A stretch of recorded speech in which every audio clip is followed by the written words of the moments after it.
마태복음 26장 47. 제가 찬송가 하는데 이게 이렇게 안 나오는 줄 몰랐어요. 저게 다 돼서 그렇거든요. 빨리 해서 빨리 바꾸도록 하겠습니다. 그렇게 안 나오는 줄 몰랐네. 이 미가엘 연결시켜서 나오는 거하고 이거 혹시 다른 거랑 똑같은 거야? 시커매요. 저거 3년, 사실은 1년에 한 번씩 써야 돼, 바꾼다 그러는데, 그렇게까지 우리는, 그래서 그런 것 같아요. 빨리 바꾸도록 할게요. 죄송해요. 아유.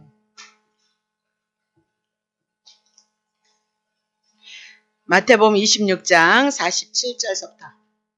어린이날이라 안 오셨나? 어머니날이라 안 오셨나? 마태복음 26장 47절부터. 보세요. 47절부터 할게요. 말씀하실 때에 12 중에 하나인 유다가 왔는데 대제사장들과 백성의 장로들에게서 파송된 큰 무리가 검과 몽치를 가지고 그와 함께 하였더라. 예수를 파는 자가 그들에게 군호를 짜 가로되 내가 입맞추는 자가 그이니 그를 잡으라 하였는지라. 곧 예수께서 나와 라삐여 안녕하시옵니까 하고 입을 맞추니 예수께서 가라사대 친구야 내가 무엇을 하려고 왔는지 행하라 하신대 이에 저희가 나와 예수께 손을 대어 잡는지라.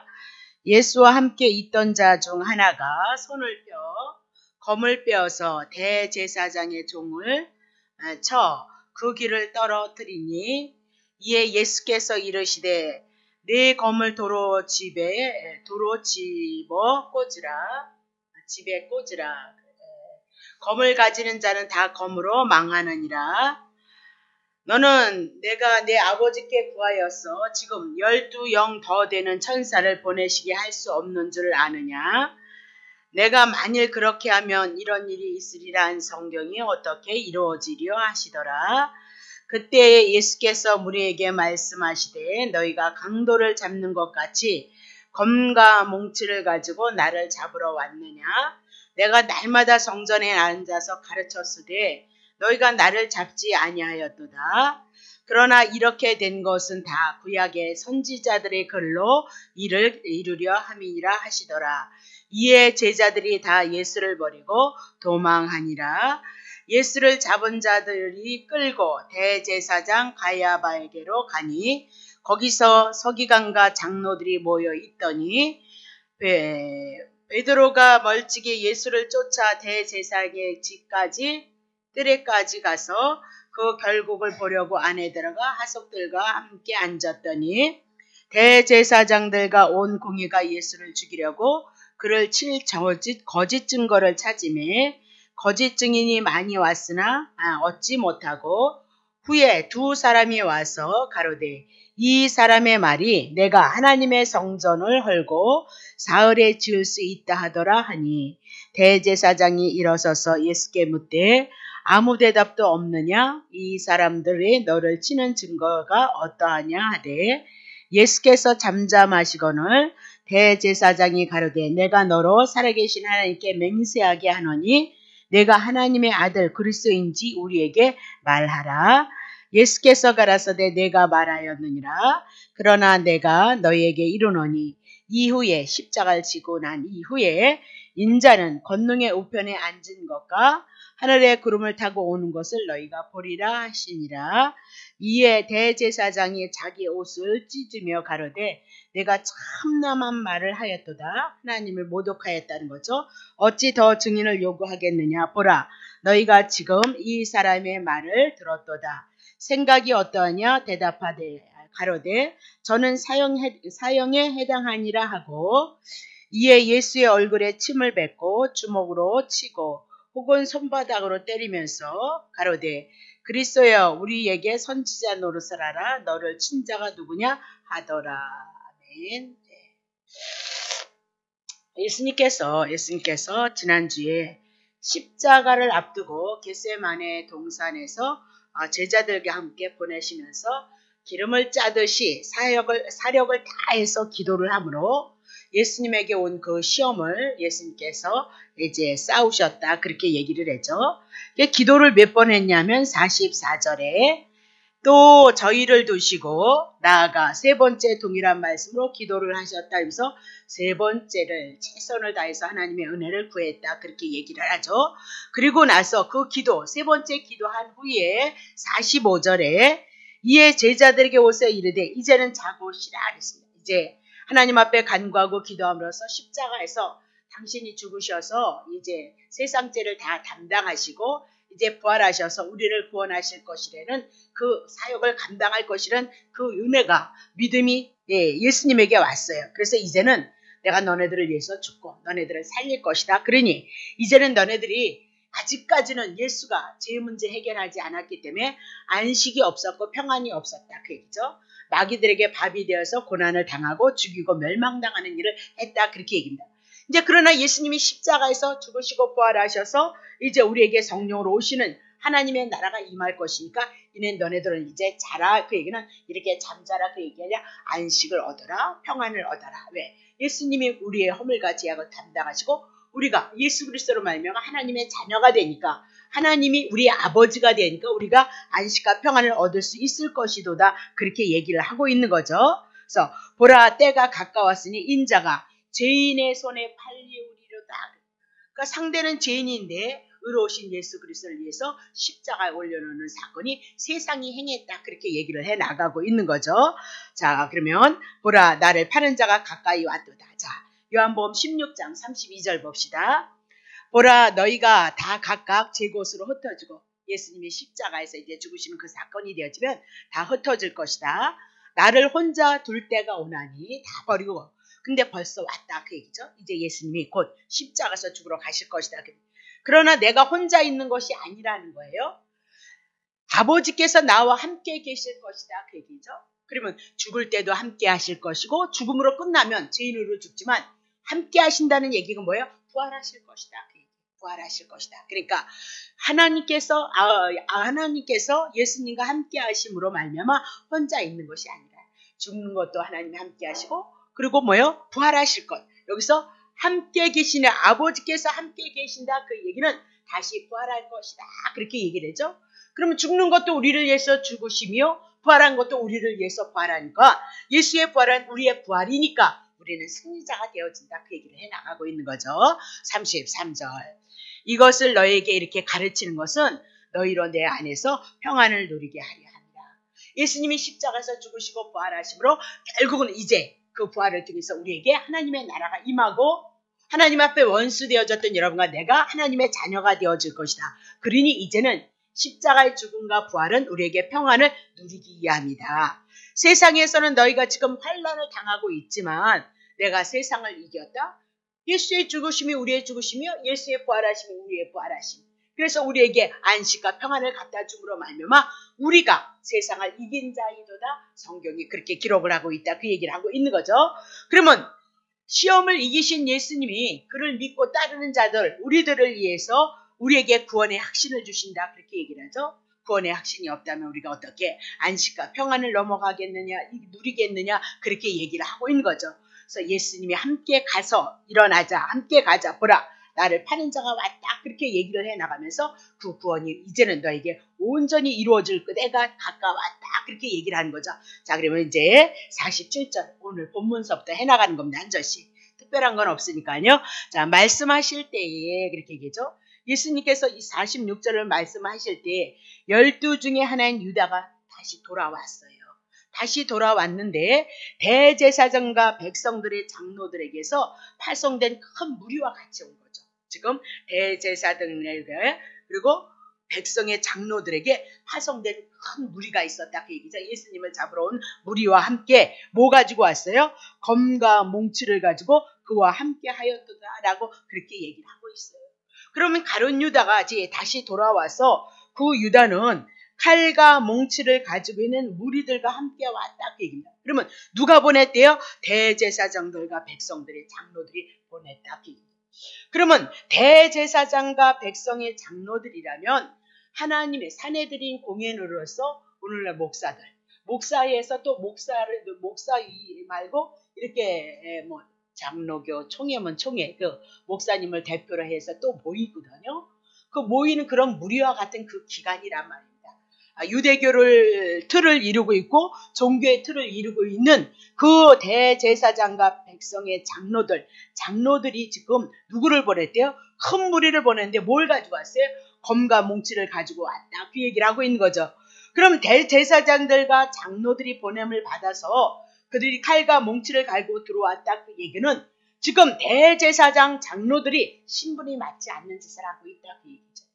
종교에서 유대교를 통하여서 하나님의 거룩함을 추구하고 하나님의 은혜와 하나님의 사랑을 추구하는 자들이 어찌해서 예수님을 잡으러 오는데 뭘 가지고 와요? 검과 몽치를 가지고 오느냐라고 그렇게 얘기하면서 분명히 유대교는 하나님의 나라를 기대하고 있는 나라가 아니냐.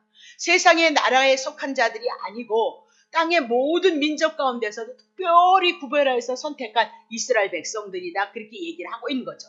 그럼 이스라엘 백성은 하나님의 언약을 기다리는 신령한 나라에 속한 자들이다라고 그렇게 얘기를 하죠.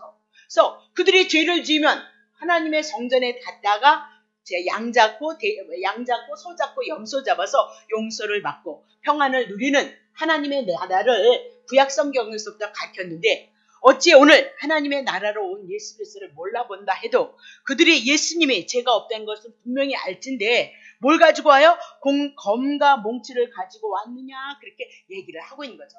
그러면 이 얘기는 그들은 예수님을 잡기 위해서 물불을 안 가리고 있다 그렇게 얘기를 해나가고 있는 거예요. 자, 그러면 사내들인이 취한 이런 행동들은 신령한 직무의 고귀함을 스스로 저버리고 있고요. 세속의 폭력으로 더하고 있다는 것을 우리들에게 보여주고 있다 그 얘기죠. 그러면 예수님을 잡으러 오면 대낮에 예수님을 잡으러 와야지 어찌 어둡고 캄캄한 이 밤에 예수님을 잡으러 왔느냐 그 얘기입니다. 그러니까 백성들에게 반발을 살까봐 무서워서 밤에 예수님을 잡으러 왔던 거죠. 왜? 예수님을 선지자로 보는 사람들도 많이 있었고 메시아로 따르는 자들도 많이 있었고 그렇죠? 그리고 병전자 고치고 구원해내고 예수님 죄 지은 것이 없거든요. 어디를 가든지 살리고 회복하는 역사를 이뤘거든요. 근데 그 예수님을 죄인으로 잡아간다 그러면 백성들이 반발을 할 것이다. 그 얘기를 하고 있는 거죠. 그래서 그것이 두려워서 밤에 찾아왔다. 그 얘기죠. 그럼 밤에 찾아와서 예수를 잡아간다. 그 얘기는 떳떳하지 못하다. 그 얘기고 진리가 아닌 것에 속해 있는 자들이다. 그렇게 얘기하고 부끄러운 것을 자기네들도 알고 있어서 밤에 잡으러 왔다. 그렇게 얘기합니다. 근데 그런 거 상관없다. 그 얘기해. 온전히 두고 예수 한 번 죽이기에 혈안이 되어져 있다. 그렇게. 그러면 종교 지도자들까지도 그렇게 세상에 속해서 예수 그리스도를 대적한다면 세상에 있는 사람들이 뭐 얘기할 거 뭐 있겠느냐. 그렇게 얘기를 하고 있는 거죠. 자, 그런데도 더 중요한 것은 예수님을 배반한 가룟 유다를 쭉 데리고 왔다는 거예요. 그게 일륜지 대사로서 쉽게 있을 일이 없거든요. 분명히 예수님을 쫓았던 그 제자 중에 한 사람이었잖아요. 그 은 30을 받고 그랬음에도 불구하고 누구를 앞세워요? 가룟 유다를 세우는 거죠. 그러니까 세상은 그렇게 악하다 그렇게 얘기를 하고 그를 앞세워서 지금 예수 그리스도를 잡기 위해서 혈안이 되어져 있다 그 얘기입니다. 자, 48절 보세요. 예수를 파는 자가 그들에게 군호를 짜 가로되 내가 입 맞추는 자가 그이니 그를 잡으라 하였는지라. 그러니까 예수를 파는 자가 누구예요? 가룟 유다가 지금 얘기를 하고 있는 거예요. 큰 무리들에게 얘기를 하죠. 그들에게 뭐 짜 맞춘다고? 군호를 짜 맞추겠다. 그렇게. 그러니까 신호의 수단이다. 그 얘기입니다. 그러니까 신호의 수단이 뭐래요? 내가 입 맞추는 자가 그가 예수야. 그렇게 가르쳐주고 있는 거죠.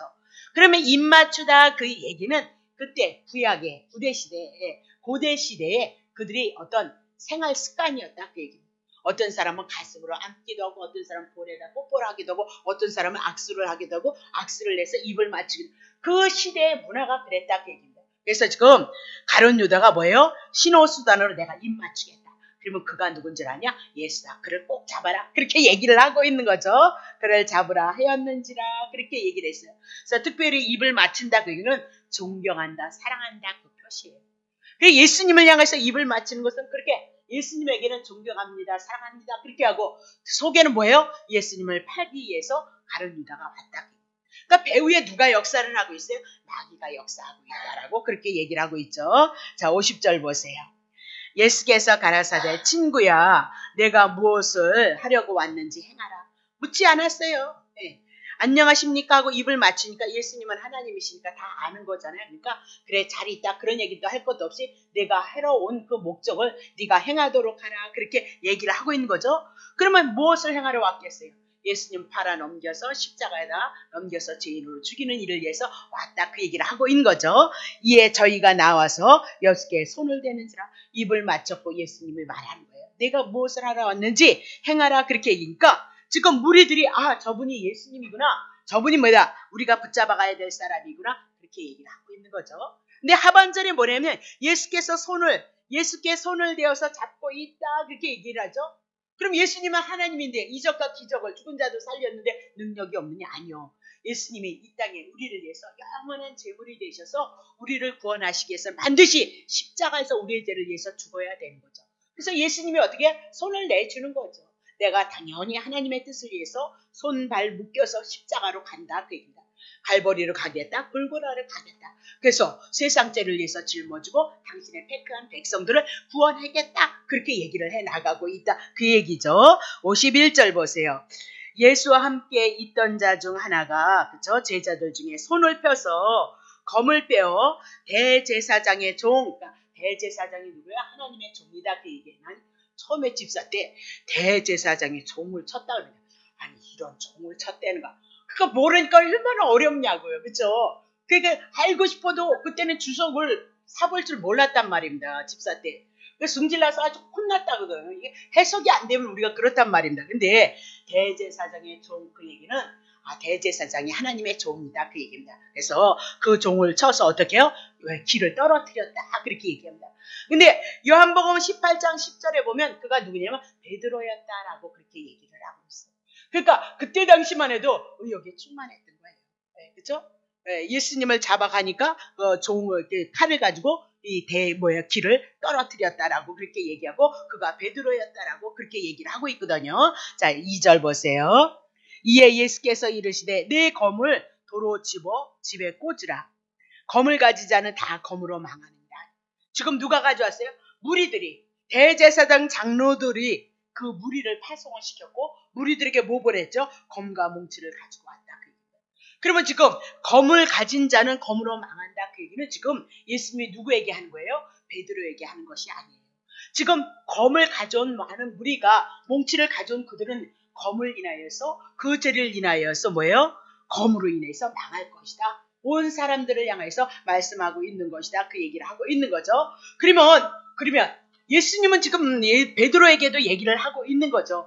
분명히 내가 대제사장의 종을 치고 길을 떨어뜨렸다고 해서 내가 십자가의 길을 안 가느냐, 십자가에서 죽으러 가는 길을 마다하겠느냐. 전혀 나를 위한 것이지만 그건 나를 위한 것이 아니다. 그 얘기입니다. 하나님의 나라는 이렇게 권력을 가지고 무력을 가지고 싸우는 그런 나라가 아니라 예수님이 십자가에서 죽으셔서 우리의 구원을 이루신다. 그래서 우리가 신앙생활하는 데 있어서 일반 다른 종교하고 우리 종교가 다르다. 그 얘기를 어저께도 말씀드렸잖아요. 그러니까 우리가 늘 교회에서든 그렇고 다른 종교에서든 말이에요. 착하면 복 받는다 그렇게 얘기를 하잖아요. 그죠? 그러면 착하지 않으면 저주받는다 그 얘기잖아요. 그죠? 불교에서도 착한 일 하면 사람이 되어진다 그 얘기죠. 조금 그거면 뭐 또 소가 되어진다며? 또 소는 일하는 게 싫다면서요. 네? 그 어디는 뭐 또 짐승이 귀신이 되어져서 막 돌아다닌다면서요. 네. 그런 얘기 왜 나쁜 짓 하면 나쁜 데로 가는 거고 잘하면 좋은 데로 간다 그 얘기잖아요. 네. 불교에서도 그렇고 유교에서도 그렇고요. 허다부터 부닥거리 하는 사람들도 부모님한테 잘하고 라고 막 그리잖아요. 그 뭐예요? 좋은 일 하면 좋은 대접을 받고 나쁜 일을 하면 나쁜 것을 받는다. 그렇게 얘기를 해요. 모든 종교는 다 그래. 근데 우리는 하나님께서 찾아오신 이 기독교는 그런 것이 아니에요.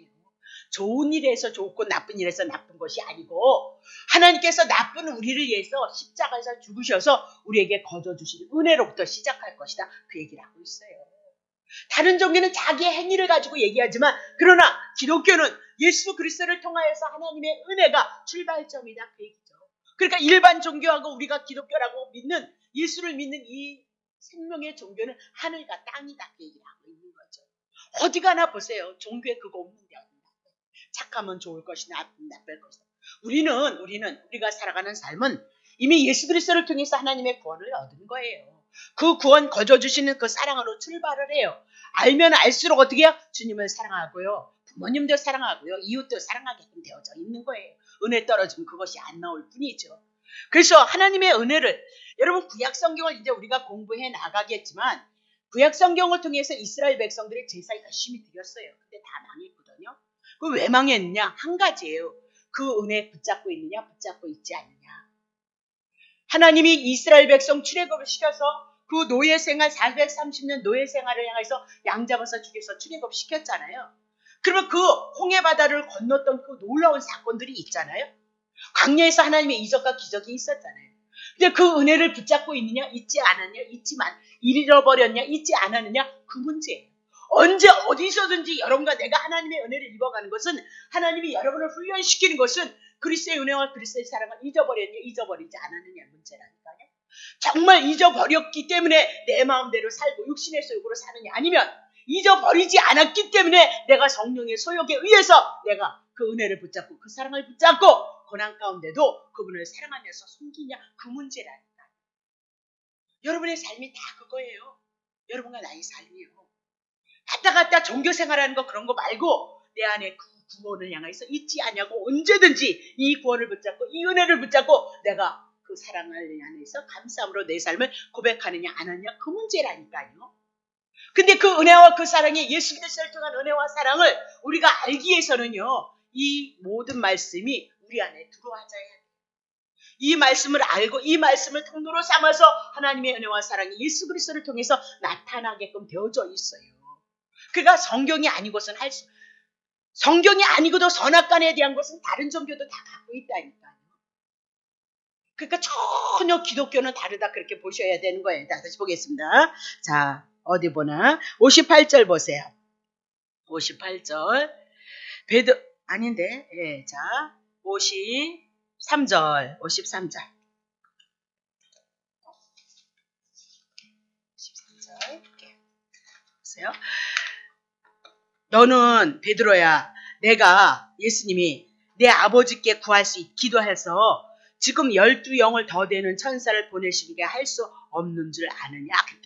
지금 뭐 가져왔어요? 검과 뭉치를 가져서 예수님을 잡으려 했거든요. 그러니까 베드로가 어떻게 해요? 대제사장이 길을 떨어뜨려 버렸어요.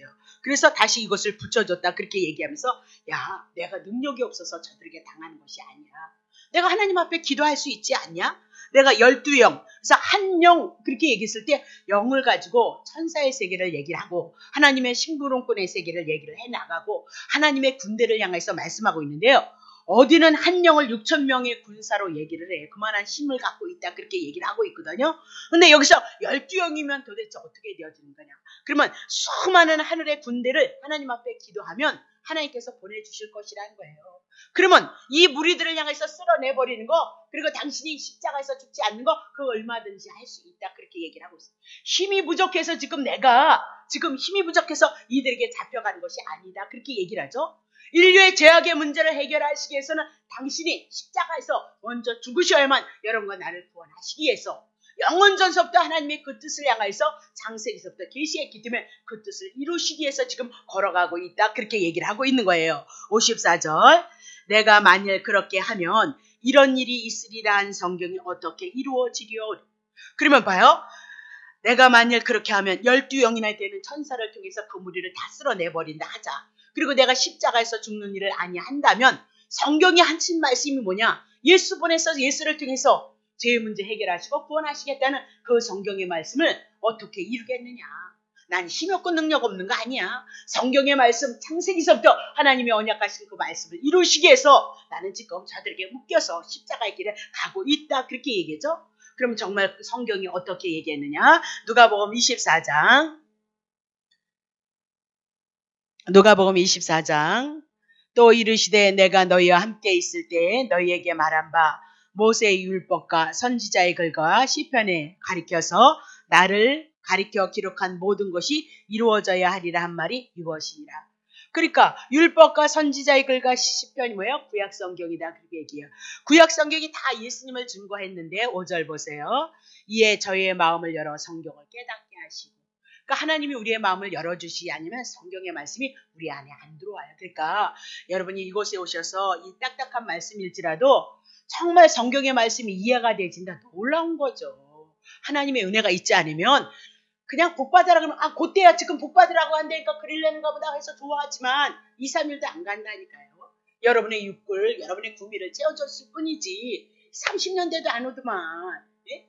그러니까 그거는 누구나 할 수 있는 얘기예요. 누구나. 못하는 게 아니에요. 자, 그러면 봐요.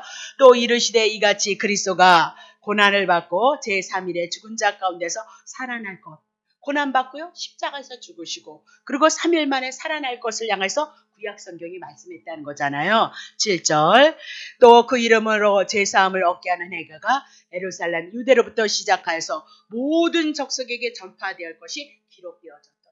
그렇게 있죠. 이미나도 구약 성경을 통해서 이 말씀이 기록이 되어졌고 이 말씀이 우리들에게 임하여서 오늘 예수를 우리가 믿게 되어졌다. 그 얘기를 하고 있는 거죠. 자, 시편 41편 9절 보세요.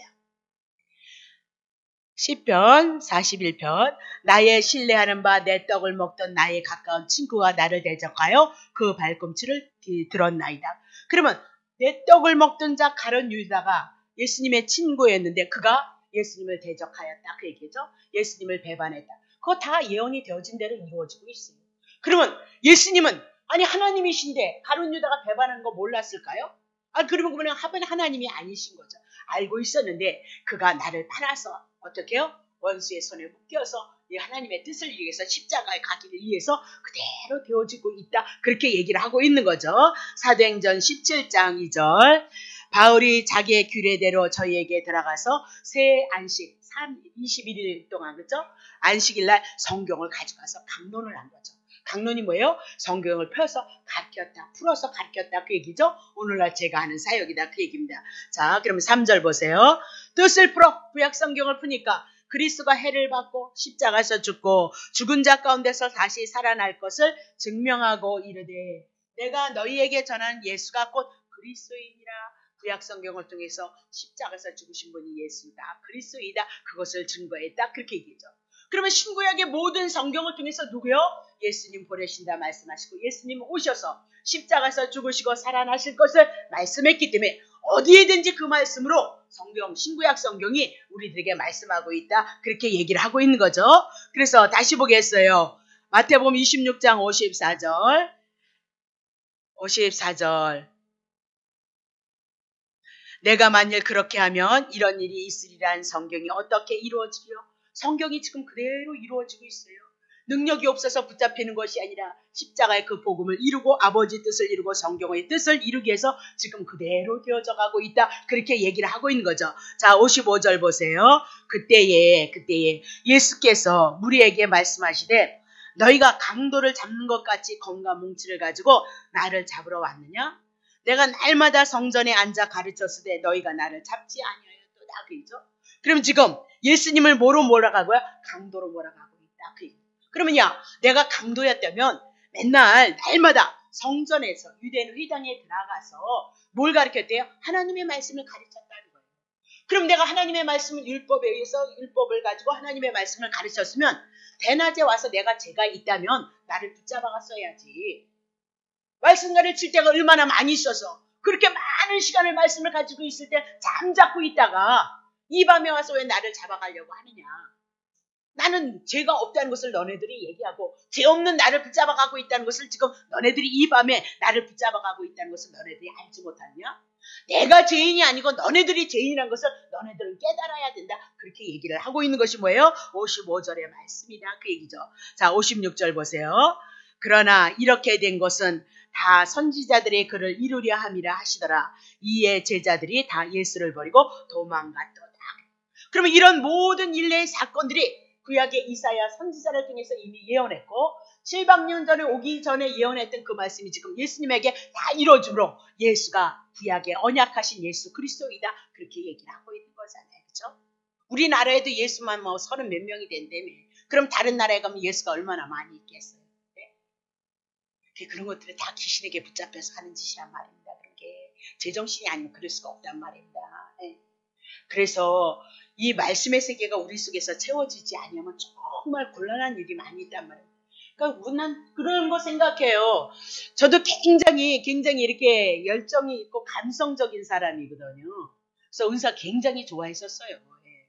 그리고 울기도 잘 울고 맨날 펑펑펑 고달팠으니까 뭐 제사로면 울기도 많이 울었겠죠. 예.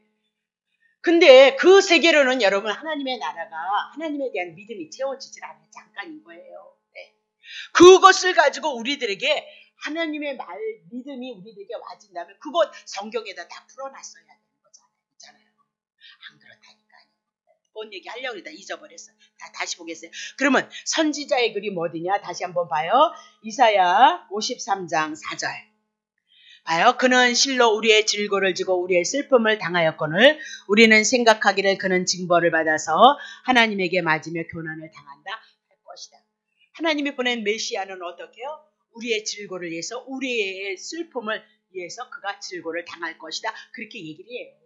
그러니까 그러면 의롭다니까요. 그분이 왜 죽었냐? 여러분과 나의 죄 때문에 죽었다. 그 얘기죠. 5절 보세요. 그가 찔림은 우리의 허물을 인함이고 그가 상함은 우리의 죄악을 인함이라. 그가 징계를 받음으로 우리가 평화를 누리고 그가 채찍에 맞음으로 우리가 나음을 입을 것이도다. 6절. 우리는 다 양 같아서 그릇 행하여서 각기 제 길로 우리의 삶을 위해서 걸어가고 있다. 그 얘기죠. 근데 또 여호와께서는 우리 무리의 죄악을 누구에게요? 그에게 담당시켜요. 누구에게? 예수님에게. 오늘도 우리는 하나님을 사랑합니다 하지만 내 뜻대로 살아가는 게 더 많잖아요. 그렇죠? 그럼에도 불구하고 우리의 모든 죄악을 누구한테 넘겨요? 예수님이 다 가져가시는 거예요. 그러니까 은혜인 거예요. 우리가 해서가 은혜가 아니라 7절. 그가 곤욕을 당하여 괴로움을 당할 때에도 그 입을 열지 아니하였고 마치 도수장으로 끌려가는 어린 양과 털 깎는 자 앞에 잠잠한 양같이 그 입을 열지 않아요. 그래서 물어봤을 때도 어떻게 대답하지 않는단 말이야. 그러니까 왜 예수님이 말 못해서 대답을 하느냐? 변론을 얼마나 잘해요. 근데 이사야 53장 7절 잠잠해 대답을 하잖아요. 그래서 그 말씀을 이름으로 내가 누군지 아느냐? 구약에서 약하셨던 예수 그리스도이다. 메시아이다. 그것을 증거하기 위해서 잠잠하더라. 그렇게 얘기를 하고 있어요.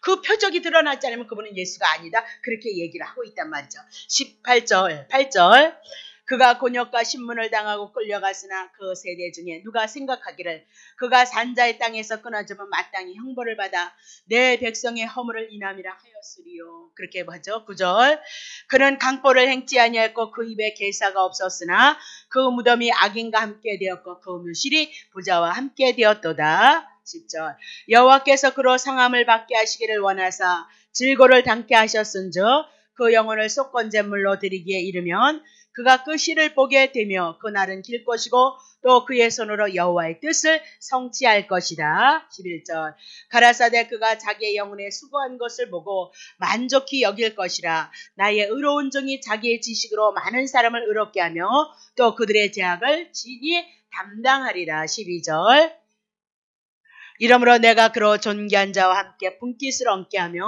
강한 자와 함께 탈취한 것을 나누게 하리니 이는 그가 자기의 영혼을 버려 사망에 이르게 하며 범죄자 중 하나로 헤아림을 입었음이라. 그러나 실상은 그가 많은 사람의 죄를 지고 범죄자를 위해서 기도하느니라. 그렇게 얘기를 합니다. 자, 그럼 이것은 마태복음 26장 56절을 통하여서 선지자들의 글에 기록되어진 대로 지금 예수님은 착착착착 예루살렘을 향하여서 골고다를 향해서 올라가심으로 표적이 되어진 거예요. 구약의 이사야 선지자를 통해서 하셨던 그 말씀이 예수님에게 다 이루어짐으로 말미암아 아무나 그리스도가 아니라 이분 한 분만이 우리에게 보내신 메시아고 그리스도이다. 그것을 증거하고 있다. 그렇게 얘기를 하고 있는 거죠. 그러면 검과 몽치를 가지고 잡으러 온 것은 큰 무리의 뜻을 이루려기 위해서 검과 몽치에 잡혀가는 것이 아니고 구약의 선지자들이 예언했던 여호와 하나님의 작정하신 그 뜻을 이루기 위해서 지금 어떻게 해요? 검과 몽치를 가지고 온 자들에게서 가고 있다. 그렇게 얘기를 하고 있는 거죠. 57절 보세요. 57절 봐요. 예수를 잡은 자들이 끌고 대제사장 가야바에로 가니 거기에 서기관과 장로들이 모여 있도다. 그렇게 얘기하죠. 예수를 잡은 자들이 끌고 어디로 갔어요? 가야바의 집에 들어간 거죠. 거기서 이제 회의를 하는데 거기에 누가 있어요? 서기관과 장로들이 있다. 그렇게 얘기를 하고 있는 겁니다. 58절 보세요. 베드로가 일찍이 예수를 쫓아 대제사장의 집들까지 가서 그 결말을 보려고 안에 들어가 하석들과 함께 앉았더라. 그렇게 얘기합니다. 그러니까 51절에 대제사장의 종을 어떻게 해요? 검으로 쳤던 거와는 달리 지금은 어떻게 해요? 공포와 두려움에 떨고 있는 것이 누구예요? 베드로이다. 그렇게 얘기를 하고 있어요. 자, 59절. 대제사장들과 온 공회가 예수를 죽이려고 그를 칠 증거를 찾고 있다. 그렇게 얘기를 하죠. 그래서 증거가 없으면 죽이지 못하잖아요. 오늘날도 법정에서 살인죄를 졌으면 살인이 된 건 충분한 증거가 있어야 살인죄로 꽝꽝꽝 해서 이렇게 살인죄의 그 누명을 씌는 것처럼 그때 당시도 마찬가지죠. 재판을 하는데 예수님이 정말 죄인이라는 것이 드러나야 예수님을 옥에 가두기도 하고 십자가에 올려놓기도 한단 말입니다. 그래서 지금 예수를 죽이려고 그를 칠 증거를 지금 찾고 있는데요. 60절. 거짓 증인이 많이 나왔다는 거예요. 이래저렇게 이렇게 저렇게 거짓 증인이 예수님이 이래서 죄인이라고 그런 사람들이 많이 왔으나 얻지 못했다. 증거가 없었다. 그 얘기. 그러면 예수님은 의인이었고 예수님은 죄가 없었다. 그 얘기를 하는데 후에 또 두 사람이 왔다는 거예요.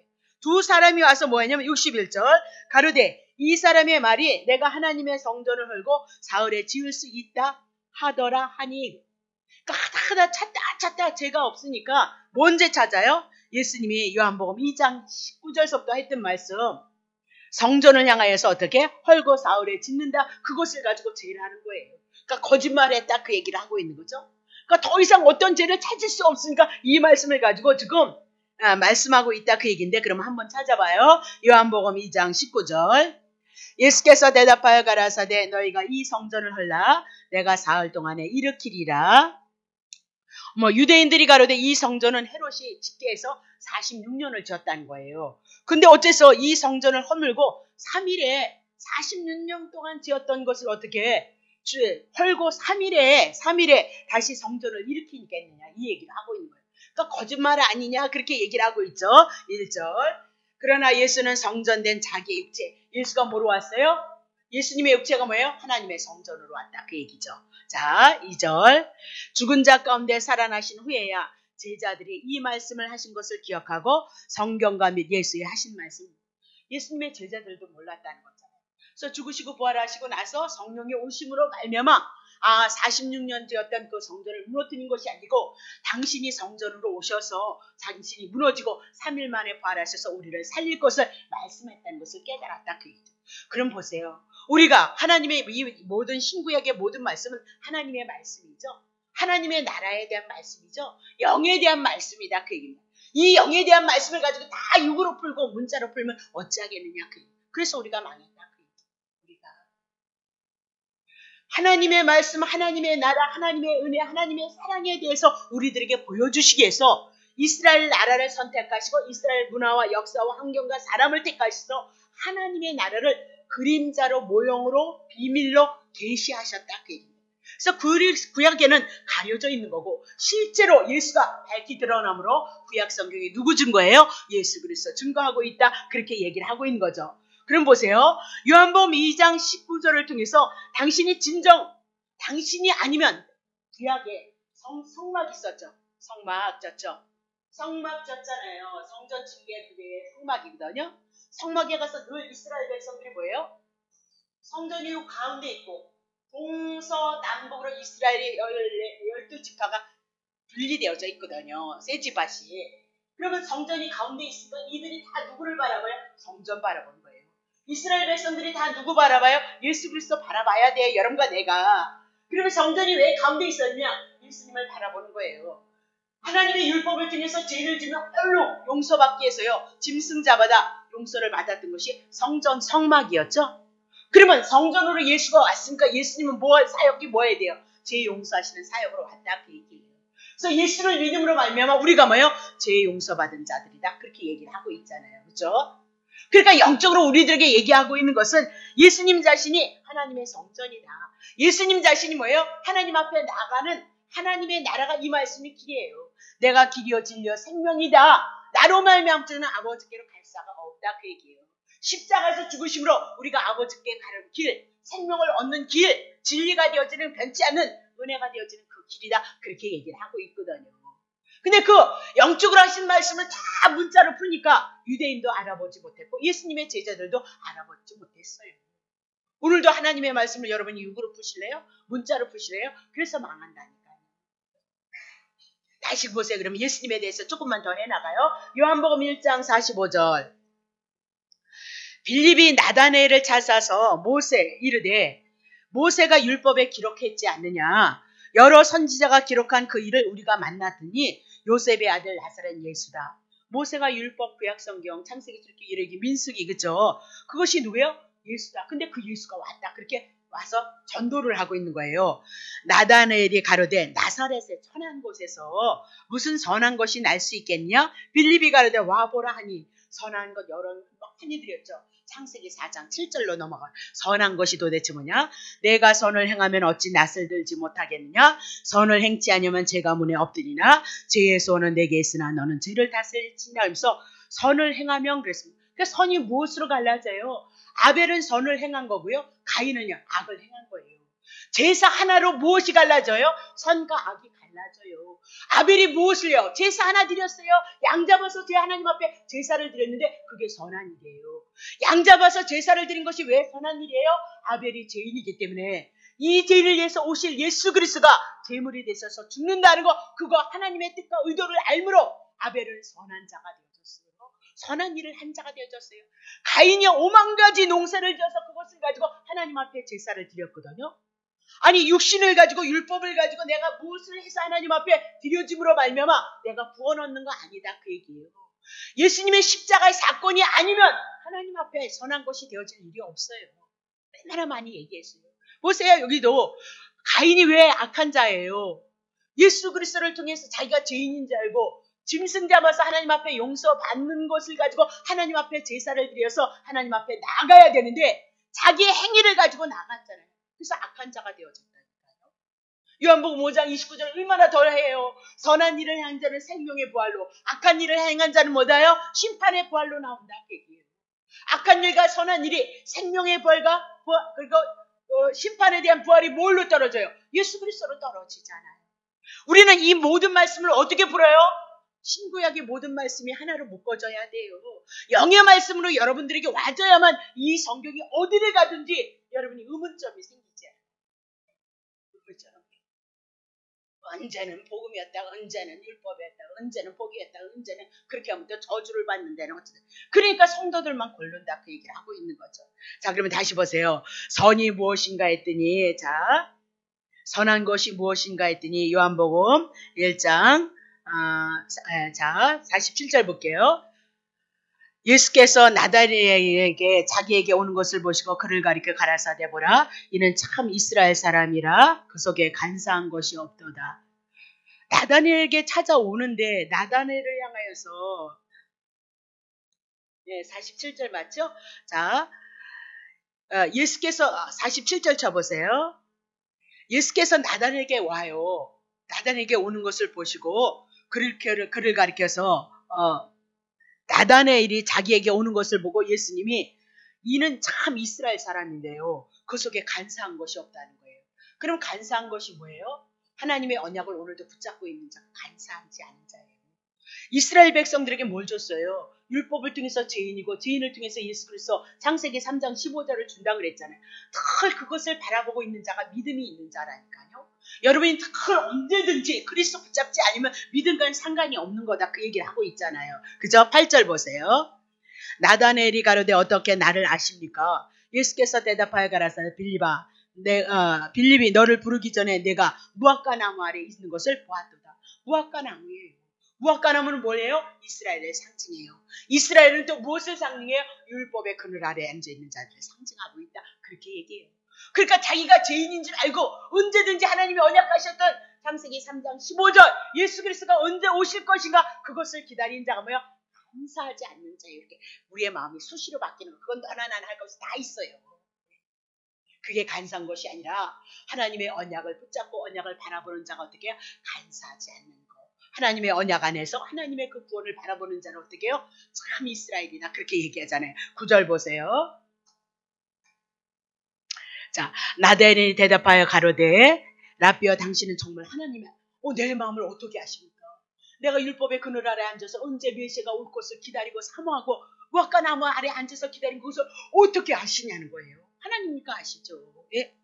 그러니까 당신은 정말 하나님의 아들이시고 누구예요? 당신은 이스라엘 임금 그리스도이십니다. 그렇게 고백을 한 거죠. 그죠? 50절 보세요. 예수께서 대답하여 가라사대 내가 너를 무화과 나무 아래서 보았다므로 믿느냐? 이보다 더 큰 일을 내가 볼 것이라는 거예요. 그 큰 일이 뭘까? 1절 또 가라사대 진실로 너에게 이르니 하늘이 열릴 거라는 거예요. 예수님이 이제 예수님이 메시아로 와서 십자가에서 죽으심으로 말미암아 하늘이 닫혀 있었다는 거예요. 마귀가 우리를 주관하고 있었다는 거예요. 이제는 예수님이 십자가를 지시고 구원하심으로 하늘문이 열릴 것이고요. 하나님의 천사들이 예수 그리스도를 인해서 오르락내리께서 하나님과 더불어 교제할 수 있는 세계가 열릴 것이다. 그렇게 얘기를 해요. 그러면 예수님이 성전으로 오셔서 오늘 우리에게 뭐예요? 하나님 앞에 나가는 하늘의 문을 여실 뿐이다라고 그렇게 얘기를 하고 있죠. 그러니까 너희들은 지금 내 육체를 죽이려고 한다 그 얘기예요. 나를 죽이려고 한다. 그러나 하나님이 나를 향해서 사흘 만에 살릴 것이다. 부활할 것이다. 그래서 성전을 세울 것이다. 그렇게 얘기를 해나가고 있어요. 구약에는 짐승 잡아서 하나님 앞에 제사를 드렸지만 이제는 실체가 와서 예수님 한 분을 통해서 하나님의 은혜의 역사가 시작이 되어질 것이다. 그렇게 얘기를 하고 있는 거죠. 자, 히브리서 10장 19절 보세요. 히브리서 10장 19절 그러므로 형제들아 우리가 예수의 피를 힘입어서 하나님의 나라가 들어갈 담력을 얻었어요. 예, 자 20절 그 길은 우리를 위하여 휘장 가운데 열어놓으신 새롭고 산 길인데 휘장은 곧 저의 육체이라 해서 예수님이 어떻게 하나님의 성전으로 왔어요. 그분이 무너짐으로 제 문제 무너지고 그분이 부활하심으로 하나님의 성전이 세워졌다. 그렇게 얘기를 하고 있는 거죠. 자 마태복음 26장 62절 보세요. 자 보세요. 이 대제사장들이 일어서서 예수께 묻되 왜 아무 대답도 안 했냐? 이 사람들이 너를 치는 증거가 어떠냐? 그 지금 뭐예요? 두 사람이 와서 이 사람이 거짓말을 했습니다. 그러니까 죽이십시오. 그런 거잖아요. 성전을 헐고 사흘에 지을 수 있다라고 그렇게 얘기를 하니까 대제사장이 이 사람이 이렇게 얘기했는데 왜 대답을 안 하냐? 그렇게 예수님 앞에 묻고 있는 거예요.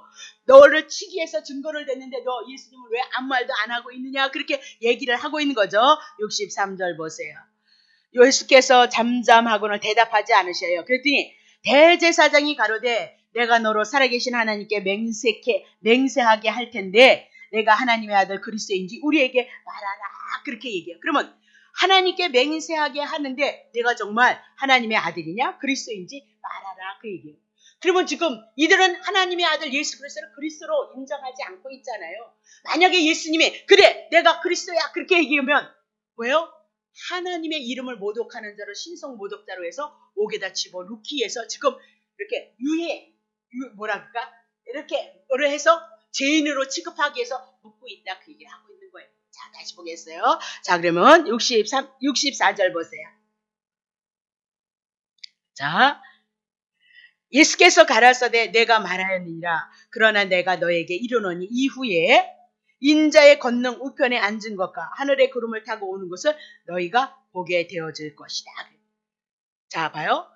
내가 하나님의 아들 그리스도인지 우리에게 말하라 그렇게 얘기를 했거든요. 그러니까 아무 대답도 없다가 예수님께서 그래 네가 먼저 말했다 그 얘기입니다. 그러니까 뭐래요? 그래 내가 하나님의 아들로 왔고 그리스도로 이 땅에 왔다라고 그렇게 얘기를 해요. 그러면 그렇게 말했다고 해서 끝나는 거냐? 그렇다고 해서 다 믿어주면 안 되지 않느냐 그 얘기예요. 확실한 물증이 있어야 되지 않느냐 그 얘기예요. 그래서 십자가에서 죽은 다음에 인자가 권능의 우편에 앉은 것과 하늘의 구름에 타고 오는 것을 너희가 보리라. 예수님은 십자가의 죽으심으로 끝나는 것이 아니고 다시 살아나실 것이고요. 하늘로 올라가실 것이고요. 올라가셔서 하나님의 권능으로 권세로 우편에 앉아 있을 것이고 재림때 구름 타고 올 것까지 말씀을 하셨어요. 그러면 이 말씀이 다 이루어져야만이 메시아입니다. 그럼 어디까지 이루어진 거예요? 예, 올라가시고 성령으로 올라가신 것까지 이루어지고요. 재림으로 구름 타고 오는 것만 한 가지만 남은 거예요. 구약 성경의 모든 것이 다 이루어졌어요. 다 이루어지고요. 구름 타고 오시는 거 한 가지만 남았다. 그 얘기를 하고 있는 거죠. 자, 그러면 시편 110편 1절 보세요. 여호와께서 내 주에게 말씀하실 내가 내 원수로 내 발등상이 되게 하기까지 너는 내 우편에 앉으라 하셨도다. 구약 성경이죠. 이미나도 예언을 했어요. 다윗을 통해서 성령이 감동하시노 다윗을 통해서 예수 그리스도를 바라보게 하는데 내 주에게 다윗에게 예수 그리스도가 하나님이신 것을 알게 하셨어요. 그래서 뭐래요? 내가 내 원수로 발등상이 되기까지 사단을 다스릴 때까지는 예수 그리스도가 하나님의 우편에 앉아 있을 것을 말씀하고 있는 거죠. 그대로 이루어지는 거예요. 안 이루어진 건 하나도 없어요. 자, 그러면 구름 타고 오신다는 건 어디다 예언했냐? 다니엘서 7장 13절. 내가 또 밤 이상 중에 보았는데 인자 같은 이가 하늘의 구름을 타고 와서 옛적부터 항상 계신 자에게 나와 그 앞에 인도하면서 예수님이 어떻게 오실 거래요? 다니엘서를 통해서 인자 같은 이가 하늘의 구름을 타고 재림의 사건 때 주님의 능력과 권능을 가지고 이 땅에 나타나실 것을 예언을 하셨거든요. 그러니까 구약 성경에 예수님에 대한 모든 사건은 한 사건도 그냥 빠짐이 없이 다 이루어지는 거예요. 우리가 공부를 안 해서 그렇지, 그렇죠? 자, 그러면 이런 얘기예요. 내가 지금 너에게 넘겨져서 죽음을 당하지만 사흘 만에 부활할 것이고 또 이따가 승천할 것이다. 아버지 우편에 앉아서 만유를 통치하는 왕으로 세움을 받을 것이고 마지막 때는 재림하여서 산자와 죽은 자를 불러내서 반드시 심판할 것이다. 그렇게 얘기를 하고 있는 거죠. 그러니까 그 말씀이 그대로 이루어질 것이다. 그 얘기예요. 자, 65절 보세요. 제가 오늘 보세요. 이에 대제사장이 자기 옷을 찢으며 가로되 저가 참난 말을 했다. 예수님을 하나님의 아들로 인정하지도 않고 메시아로 인정하지도 않는데 예수님 뭐예요? 내가 하나님의 아들 그리스도인지 우리에게 말하니까 그래 내가 말했도다. 그리고 당신이 인정을 했거든요. 그러면 이방인들이 봤을 때 지금 무리들이 봤을 때 대제사장이나 장로들이 봤을 때 예수님이 메시아 같지 않은 거예요. 그러니까 지금 뭐라고요? 참난 말을 하나님 감히 네가 하나님의 자리에 있어서 하나님과 같다 그런 말을 하느냐? 어찌 이렇게 참난 말을 하느냐? 하나님을 모독하고 있느냐? 아니 내가 고작 내가 하나님이란 말이야. 내가 그리스도란 말이야. 그러니까 너가 하나님을 어떻게 해요? 모독하는 말을 했다. 신성 모독죄를 인해서 예수님을 끌고 가고 있다. 근데 중요한 것은 이 모든 배후에 누가 역사하셔요? 십자가를 향해서 하나님이 배후에서 예수님을 이끌어가고 있는 거예요. 영원전서부터 약속하셨던 그 말씀을 이루고 창세기서부터 약속하셨던 그 말씀을 이루시기 위해서 지금 하나님의 주권을 보시라고요. 하나님의 언약을 이루신 하나님을 보셔야지 중간에 사단이 마귀가 들어가니 가룟 유다에게 아니 들어가야 예수님 팔아야 예수님 십자가에 죽는다. 그 성경이 원으로 보여주는 하나님의 주권으로 보여줘야 된다. 그래야 여러분들이 때로는 고난이 와도 하나님의 뜻, 섭리, 하나님의 계획 가운데 있다는 것을 아시고 안식 가운데 평안 가운데 간다. 지금은 다 죽이잖아요. 막. 이렇게 해서 매 맞는다 저렇게 해서 아니 죄 안 짓는 사람이 어딨어. 태어나서부터 죄인인데. 그래서 여러분과 내가 하나님의 뜻대로 살고 싶지만 안 사라지는 거예요. 누가 뭐 아프고 누가 뭐 나고 누가 고난 가운데서 아니요. 대우하신다니까요. 하나님의 정말 하나님의 귀한 그릇으로 하나님의 뜻을 이루기 위해서 대우하신다니까요. 하나님의 자는 그게 뭐예요? 간섭하시고 우리가 봤을 때 징계로 온다 그 얘기하고 있어요. 사랑해서 하시는 거라니까요. 절대 그리로 가시면 안 된다 그 얘기예요. 자 다시 보세요. 67절 다 했습니다. 자 생각이 어떠하냐 대답하여 그러되 저는 사형에 해당합니다 하고 67절 이에 예수의 얼굴에 침 뱉고 주먹으로 치심을 당하고 혹은 손바닥으로 때리시면 하나님이 심히 그분이 그렇게 당하고 있잖아요. 68절 가로되 그리스도야 우리에게 선지자 노릇을 하라 너를 친자거든. 그러니까 이 사람들은 침 뱉었지 주먹으로 치 손바닥으로 때렸으니까 내가 선지자면 누가 했는지 알아봐 맞춰봐 그리고 조롱거리고 있어요. 여러분과 나의 구원이 지금 우리는 회개를 해야죠. 이 구원이 상식이고 지식에 끝나기 때문에 우리는 회개를 하고 애통하는 마음을 가지고 진정 내 속에서 언제든지 잊지 않도록 누구 잊지 않도록요. 그리스도 잊지 않도록 해야 돼요. 그 은혜 붙잡고 우리의 삶을 어디에서든지 고백해 나갔으면 그 삶으로 여러분과 내가 그 삶을 고백해야 된다 그 얘기입니다. 자 오늘은 그냥 특별한 것이 없었죠. 열왕기상 16장 보세요. 조금만 더 하고 갈게요. 재미없었을 것 같아요. 은혜가 없었을 것 같아요. 왕상 16장 이제 뭐 거의 다 그리스도를 많이 마태복음을 통해서 증거해서 그렇게 나가리라 봐요. 왕상 16장 33절 열왕기상 16장 33절 볼게요. 16장 34절 그 시대에 베델 사람 히엘이 아마 군대 장관인가 그럴 것 같은데 여리고를 건축했어요. 여리고를 건축해서 저가 그 터를 쌓을 때 맏아들 아비람을 잃었고 그 문을 세울 때 말제 아들 숲을 잃었으니 여호와께서 눈의 아들 여호수아로 하신 말씀과 같이 되어졌더라. 이미 예언을 했던 거죠. 여호수아가. 근데 언제 무너져요? 맏아들이 무너지고 장래. 그러니까 뭐 집안이 다 무너졌다. 언제 무너져요? 여리고를 건축했어요. 여리고가 뭐예요? 세상이잖아요. 여리고 성령 7바퀴 돌아서 무너졌다면서요. 그거 나중에 다 설명할게요. 복음으로 예수 그리스도를 신고해야지 돌았다 안 돌았다 그런 문제가 아니에요. 그런 얘기 하지 마시고. 자 봐요. 그러면 뭐예요? 여리고 성이에요. 여리고를 지나가기 위해서 하나님의 가나안 땅을 들어가기 위해서는 반드시 어리를 통과해야 돼요. 여리고를 통과해야 돼요. 이 여리고는 너무나 대단한 성이기 때문에 사람의 힘으로서는 무너뜨릴 수가 없어요. 그래서 하나님이 하시겠다고 말씀하시고 그들에게 뭐예요? 여리고를 돌라 그렇게 얘기를 해요. 그 말씀을 믿는 그들을 향해서 하나님이 여리고를 어떻게 해요? 무너뜨리잖아요. 근데 지금 누가 있어요? 베델 사람이 하나님의 사람이 누구를 세워요? 여리고를 또 건축해버려요. 세상을 건축하고 죄악된 세상을 건축을 해요. 여러분 신앙생활, 우리는 어쩔 수 없이 그렇지만 오늘 우리가 여리고를 건축한다면 나 중심으로 세상을 향해서 나를 중심으로 해서 여러분이 신앙생활을 하면 어떻게 해요? 무너지게끔 되어져 있어요. 몰라서 당하는 거예요. 그거는 거저 여러분이 열심히 하시고 주님이 주신 은혜니까 주님이 주신 삶의 터전에서 어떻게 밭에서 일하다가 가는 거예요. 열심히 일하다가 주님의 은혜 알면서 주님을 섬기면서 열심히 일하면서 가시는 거예요. 그렇게 열심히 일하면서 예수 믿어가지고 부자 된다, 뭐 자식 잘 된다 그런 거 여러분 세우는 게 뭐예요? 여리고를 세우는 거예요. 여러분 중심으로 신앙생활하는 게 뭐 세우는 거예요? 여리고 세우는 거예요. 여리고 세웠더니 어떻게 맏아들 잃어버리고 말째를 잃어버렸다 그렇게 얘기해요. 그럼 봐요. 17장 1절 보세요. 길르앗에 우거하는 자 중에 디셋 사람 엘리야가 나오죠. 아합에게 고하되 나의 섬기는 이스라엘 하나님 여호와의 사심을 가리켜 맹세하니 내 말이 없으면 수로 동안 우로가 비가 있지 아니하리라 하니라. 엘리야는 하나님의 말씀을 가진 자예요. 그러면 16장 34절에 여리고를 세웠어요. 여리고를 세우고 아합을 통하여서 불순종하는 이스라엘 나라가 되어졌을 때 뭐가 안 와요? 비가 하나님의 은혜가 쏟아지지 않아요. 3년 6개월이 나중에 다 풀어드릴게요. 3년 6개월이 42달이고 1260일이고요. 42대고요. 그래서 예수 그리스도가 올 것을 말씀하고 있는 건데 지금 뭐래요? 3년 6개월 동안 언제 구해요?